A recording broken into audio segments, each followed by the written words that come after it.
Hi everybody, this is Ellen from Somerville Public Library, and this is the second in a series of cooking demonstrations we're giving to show you some recipes that you could make from things that you probably have on hand in your pantry. Today we're going to make a tuna and white bean salad. The ingredients I'm using are olive oil, cannellini beans, tuna, salt and freshly ground black pepper, lemon, red onion, celery, and parsley. I'm not using a recipe today. I'm just going to improvise to try and recreate a dish that I've had before. Okay, so I opened that can of beans, I drained them and rinsed them off, and then I opened up the can of tuna and drained it. This tuna I've got here is chunk light tuna in water.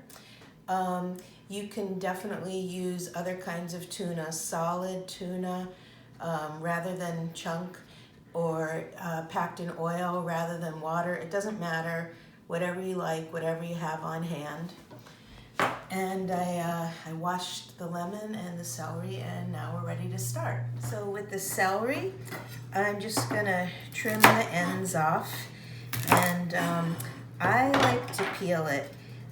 Some people do, some people don't, but it gets off all the kind of stringy stuff.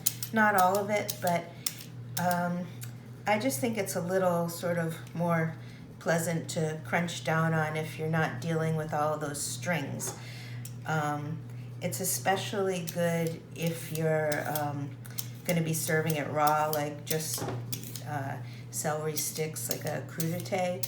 But even when I'm cooking with it, I still peel it. I like doing that. Then I'm just gonna cut it into smaller pieces, and then little sticks, batonette. And then once I have it into little sticks, it's very easy to cut it into small dice. That will be nice in the salad. It gives it the flavor, a little bit of crunch, but you're not going to be biting down on a huge chunk of celery. So you can see, you can get nice little pieces, and that's the way I prepare the celery for this salad. Okay, I've peeled the red onion. We're going to cut that up about the same size as the celery. So I'm just going to cut it in half. We're not going to use nearly this whole thing. I'm going to make some horizontal cuts this way. And I'm not going all the way through, partly because I don't want it to fall apart, but also because I'm only using part of the onion. So you'll see what I mean. Now I'm going to make vertical cuts down this way. I'm using a serrated knife. There's no reason on earth why you need to use a serrated knife. In fact, most people would probably use a chef knife like this. My chef knife is not as sharp as it ought to be. And I'm using this because it's doing the job for me. So now I've done the horizontal cuts, the vertical cuts, and now I'm just going to cut slices off, and it's going to create these little dice just like the celery. So just as much as you want. I think that's going to do it. Putting lemon in this recipe, we're going to use some of the juice and some of the zest. So if you have this tool at home, a zester, you can use it. It's very handy. Go like this, and it gets the little bits, shaves little bits off of the skin, just the yellow part. If you don't, you can also use this method. Just use your vegetable peeler, and it gets a little bit of the skin off, and then just use your knife to cut it up like that. You can use a box grater if you want. We did that last time to get some orange zest. And anyway, you get a bit of zest any way you choose to do that. that's gonna bring a really nice flavor into this salad because like I said, we're using the juice. There's gonna be like a sort of dressing made out of olive oil and the juice from this lemon. But the zest adds another kind of dimension of lemon flavor, if that makes sense. So it's gonna make this salad just a little bit nicer than it would be with just the lemon juice. I didn't take all the zest off the lemon. In my opinion, that would be overpowering for the amount of salad that we're making here. You absolutely can if you want to. There's no right or wrong. You can customize a salad many ways, and the amount of lemon zest you choose to put in is one of them. Gordon Ramsay's not going to burst into your kitchen and tell you you're doing it wrong and scream at you. If he does, just tell him to get lost. So you can take off the rest of the zest if you want, save it for some other use. I'm not bothering. I'm just going to cut it in half and get the juice out using this. We don't need any particular amount. We're just doing the whole thing to taste. More lemon, more olive oil, salt, pepper, whatever. Everything is up to you. Okay, I'm gonna add my tuna to the bowl and flake it up a bit with a fork as I do it.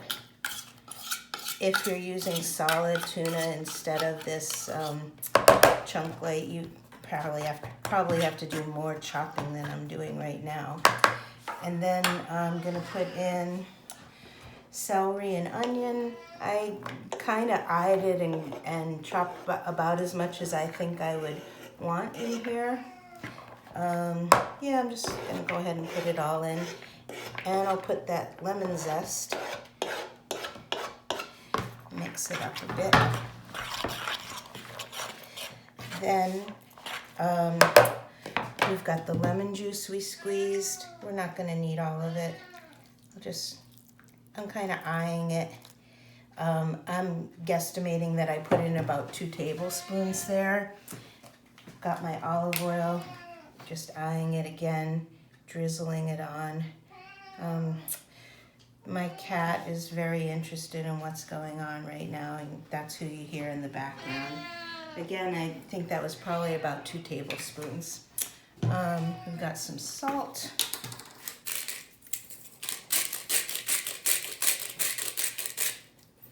Some freshly ground black pepper.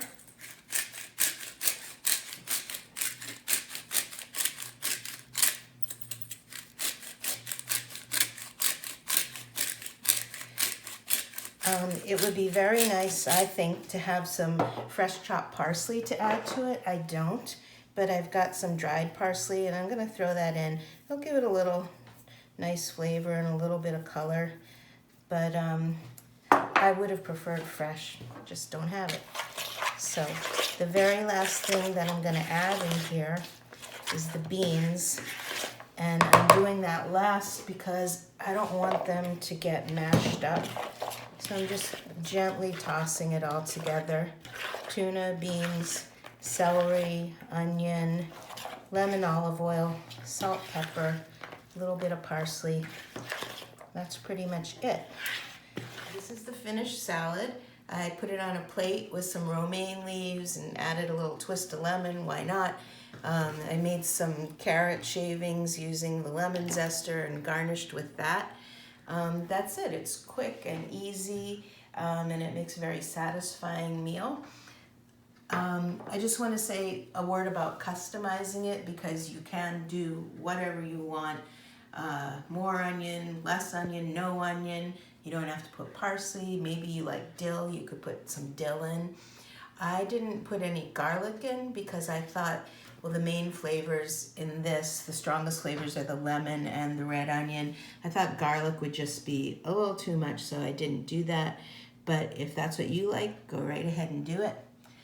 I thank you for watching, and I hope you'll join me again, me and my cameraman Walt and our noisy cat, and we'll do another recipe next week. Thanks. Stay safe. Bye-bye.